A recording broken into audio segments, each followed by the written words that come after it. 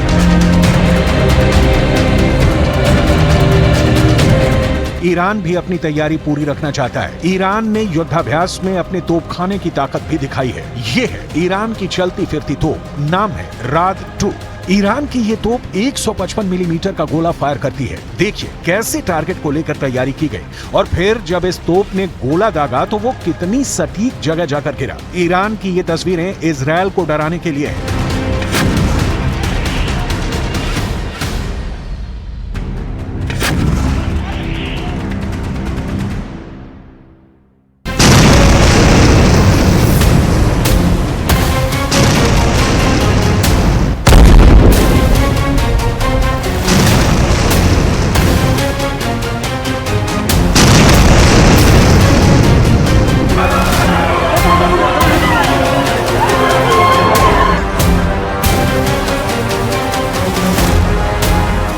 क्योंकि गाजा में बड़ी तबाही हो रही है। गाजा में इजरायल के बम फट रहे हैं। उत्तरी गाजा का कोई मोहल्ला, कोई गली बाकी बची नहीं जो इजरायल के धमाके से गूंजी ना हो। गाजा ने इतनी लाशें पहले भी देखी हैं, लेकिन इस बार तबाही का मंजर और ज्यादा खतरनाक नजर आ रहा है। पूरे गाजा में इस वक्त बारूद फैला हुआ है।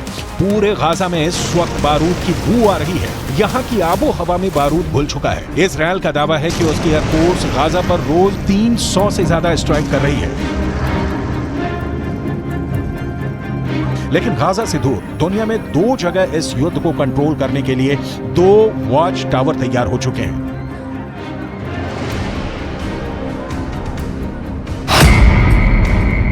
एक है भूमध्य सागर, जहां अमेरिका ने समुद्री बेड़े तैयार कर दिए हैं, तो दूसरा है फारस की खाड़ी, जहां चीन ने अपने 6 जंगी जहाज तैनात कर दिए हैं। एक तरफ अमेरिका इजरायल को बचाने पहुंच गया है, तो दूसरी तरफ चीन की तैनाती बताती है कि उसने ईरान को सुरक्षित रखने के लिए अपनी मसल पावर दिखानी शुरू कर दी है। चीन की नौसेना अभी तक दक्षिण चीन सागर में अपनी ताकत दिखाती आई है, लेकिन इस बार फारस की खाड़ी में चीन के 6 जंगी जहाजों का पहुंचना बताता है कि गाजा और फिलिस्तीन का युद्ध अब दुनिया की सबसे बड़ी टक्कर में बदल सकता है। चीन की मौजूदगी भी ईरान का हौसला बढ़ा रही है।